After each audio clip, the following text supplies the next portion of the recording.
लोग अपनी तरक्की के लिए क्या कुछ नहीं करते हैं। हर कोई अपने दुख से दुखी है।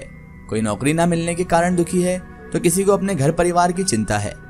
इंसान जिंदगी भर किसी ना किसी दुख से घिरा रहता है। कोई ना कोई टेंशन उसके दिमाग पर हमेशा रहती है। कोई ये नहीं कह सकता कि मैं किसी टेंशन से या फिर किसी परेशानी से नहीं जूझ रहा, या मेरी जिंदगी में कोई टेंशन या कोई परेशानी है ही नहीं। ऐसा इंसान मिलना इस दुनिया में तो मुश्किल ही नहीं बल्कि नामुमकिन है, क्योंकि हर इंसान कोई ना कोई टेंशन लिए अपने सर पर घूम रहा है, कोई ना कोई परेशानी से जूझ रहा है।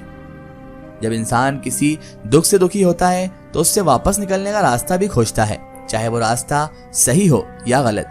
कभी कभी इंसान जिंदगी में इतना ज्यादा परेशान हो जाता है कि उसे उससे निकलने के लिए कोई गलत रास्ता भी सही लगने लगता है। वो सही गलत की पहचान करना भूल जाता है और साथ ही साथ गलत रास्ते को चुन लेता है। चाहे वो रास्ता सही हो या गलत, उसे उससे कोई मतलब नहीं होता। गलत रास्ता भी इंसान को सही लगने लगता है और वो बस उस समस्या से, उस परेशानी से बाहर निकलना चाहता है।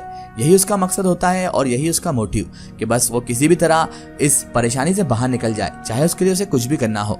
आपने भी कई मूवीज में या फिर कई अपनी जिंदगी में ऐसी घटनाएं देखी होंगी जिसमें इंसान सिर्फ एक ही बात करता है कि चाहे कुछ भी हो जाए मुझे इस चीज से निकाल दो, या फिर मैं इस चीज से निकल जाऊं चाहे इसके लिए मुझे कुछ भी करना पड़े।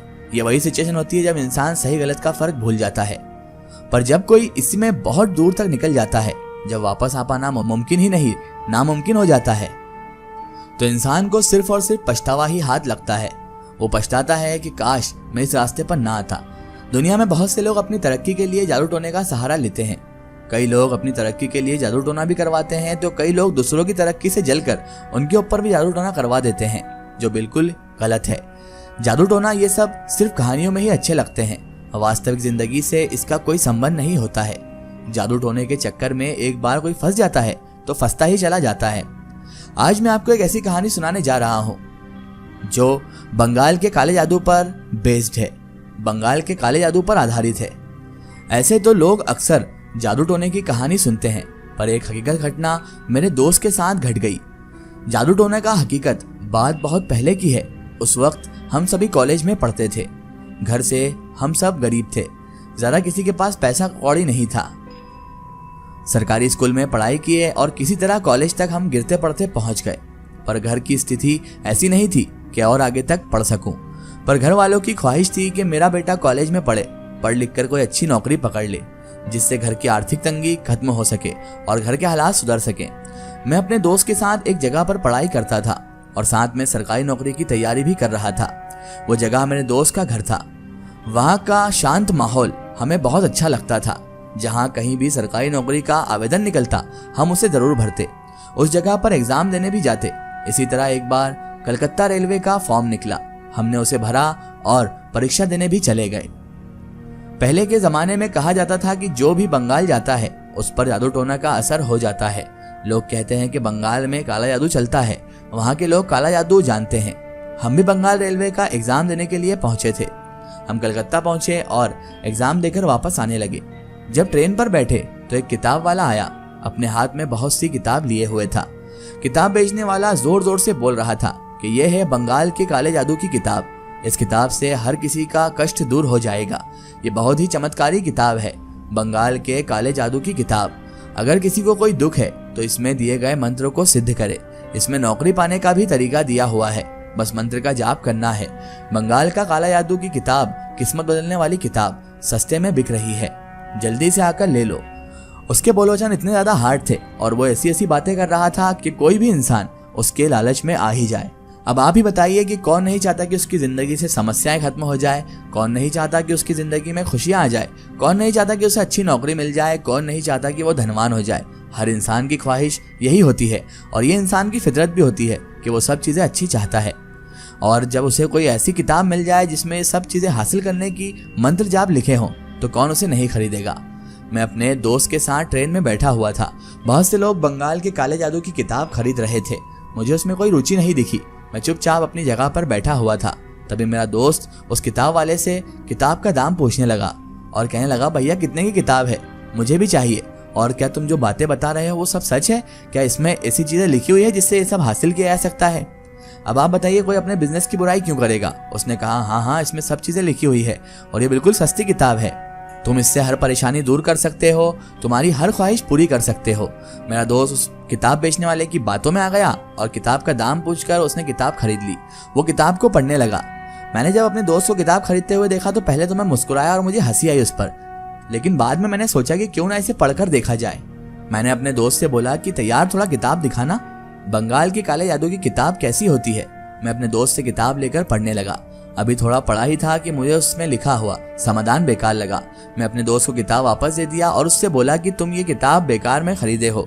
इस किताब में जो मंत्रों को सिद्ध करने का तरीका दिया है वो बहुत ही कठिन है। ये बिल्कुल बकवास किताब है। मैं उसे किताब वापस कर दिया और अपनी जगह पर बैठकर बाहर की तरफ देखने लगा। हम सभी घर भी वापस आ गए, फिर से पढ़ाई पर ध्यान देने लगे। अब रिजल्ट का इंतजार था, पर अफसोस हम दोनों में से किसी का भी रिजल्ट नहीं आया। पर अब अगले एग्जाम की तैयारी करना थी।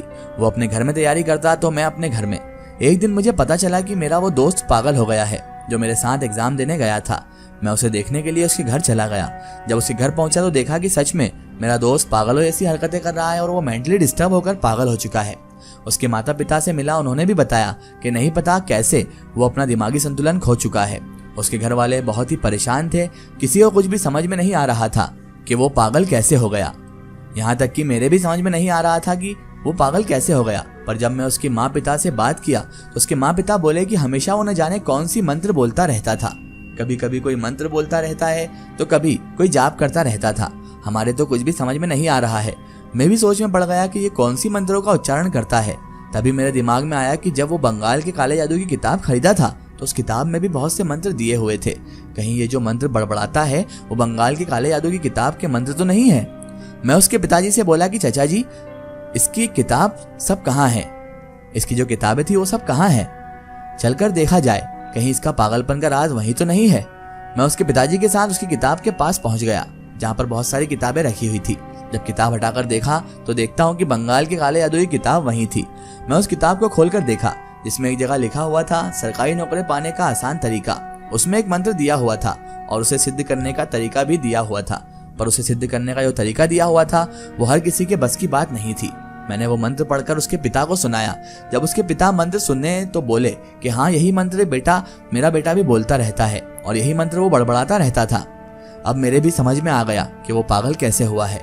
मैं सारी बातें उसके माता पिता को बता दिया कि वो बंगाल के काले जादू के चक्कर में पागल हुआ है। उसके पिताजी बोले कि अब इसे छुटकारा कैसे मिलेगा। तो मेरे भी समझ में नहीं आ रहा था कि अब इससे छुटकारा कैसे मिलेगा। मैं कुछ सोच नहीं पा रहा था कि अब क्या किया जाए, पर मेरी नज़र किताब पर गई जहाँ पर किताब के प्रकाशन का पता लिखा हुआ था। मैं उसके पिताजी से बोला कि हमें किताब के प्रकाशन के पास जाना होगा, वही बता सकते हैं कि किताब किसने लिखी है। किताब में कहीं भी लिखने वाले का नाम नहीं लिखा हुआ है। हम दोनों किताब के प्रकाशन के पास जाने के फैसला कर लिए। वो पता कलकत्ता का ही था, इसलिए हम कलकत्ता चले गए। वहां पर पहुंचकर सारी बात बताई। प्रकाशन का मालिक बोला कि मुझे नहीं पता ये किताब कौन छपवाता है, हमें तो एक बार थोक के हिसाब से ऑर्डर मिला है, हम छाप कर दे देते हैं, हमें नहीं पता कि ये किताब किसने छपवाई है। हम उससे बहुत मिन्नत किए, बोले कि ये किसी की जिंदगी और मौत का सवाल है, अगर आप इसके लिखने वाले का पता बता देंगे तो हो सकता है कि मेरा दोस्त पागलपन से दूर हो जाए और वो सही साठ हो जाए। बहुत मिन्नत करने के बाद उसने किताब को लिखने वाले का पता बता दिया। हम उसके बाद बंगाल के काले जादू पर किताब लिखने वाले लेखक के पास गए। पहले तो वो ना नकारा किया, पर बाद में बोला कि मैं किताब सिर्फ मनोरंजन के लिए लिखता हूँ। किताब में मंत्रों को सिद्ध करने का ऐसा ऐसा विधि दिया रहता है कि जो कभी हो ही नहीं सकता। मैं तो पैसा कमाने के लिए इसे लिख दिया, अगर कोई इसे पढ़कर पागल हो जाए तो मैं क्या कर सकता हूँ। हम दोनों ने उनसे बहुत मिन्नत की, बोले कि तुम कोई तरीका बताओ, कोई तरीका तो ऐसा होगा जिससे मेरा दोस्त का पागलपन खत्म हो जाए। अब उसके ही समझ में नहीं आ रहा था कि पागलपन कैसे दूर किया जाए। फिर उसने कहा कि अपने दोस्त को लेकर आओ, देखता हूँ कुछ करके, लेकिन मैं कोई गारंटी नहीं लेता हूँ कि मैं तुम्हारे दोस्त का पागलपन दूर कर दूंगा। हम दोनों उस बात पर राजी हो गए जैसे कि उसने कहा था। जो समय वो दिया हम दोनों मेरे दोस्त को लेकर कलकत्ता चले गए। जब उसके पास अपने दोस्त को लेकर गए तो वो लेखक मेरे दोस्त का झाड़ फूक शुरू किया। लगभग एक सप्ताह तक झाड़ फूक करता रहा। मेरे दोस्त की हालत में भी सुधार होने लगा और उसका पागलपन दूर होने लगा। जब मेरा दोस्त ठीक हो गया तो बंगाल के काले जादू पर किताब लिखने वाला लेखक बोला कि कभी भी भूल से भी जरूर होने पर विश्वास नहीं करना चाहिए, कभी भी इससे सच नहीं मानना चाहिए। किस्मत अच्छा था जो ठीक हो गए, नहीं तो पूरी जिंदगी भर पागल बने रहते। मैं अपने दोस्त को लेकर वापस अपने घर चला आया। मुझे अब भी बंगाल के काले जादू का लेखक की वो बात याद आती है। आज मैं एक बैंक में क्लर्क का काम करता हूँ और मेरा दोस्त जो पागलपन का शिकार हुआ था वो अपना बिजनेस चलाता है। उसकी जिंदगी भी अच्छे से गुजर रही है, पर अब वो कभी भी जादू टोने पर विश्वास नहीं करता है।